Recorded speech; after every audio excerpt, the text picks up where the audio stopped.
आइए दोस्तों, आपको आखिरी हिस्से की तरफ लेके जाते हैं।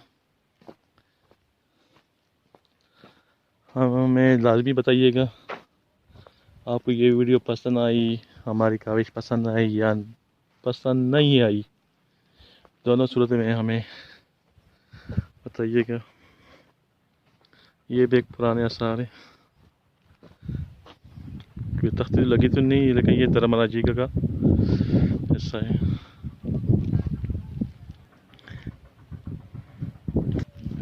अच्छा सर, ये उन लोगों की इबादतगाह थी जो अभी भी जो इसके मानने वाले आते हैं 3, 5, 7 चक्कर लगाते हैं। ये जो स्तूपा आप देख रहे हैं इसके लिए, अच्छा और चक्कर लगा के, और इसका मेन एंट्रेंस उस तरफ बना हो, यहाँ पे बैठ के इबादत ये लोग कभी भी करते हैं। और ये जो स्तूपा इसके अंदर जो था बुद्धा, उसकी राख वगैरह उसकी टीच मिले थे, वो भी टेक्सला म्यूजियम में एक छोटी सी डिबिया में पड़े हुए हैं।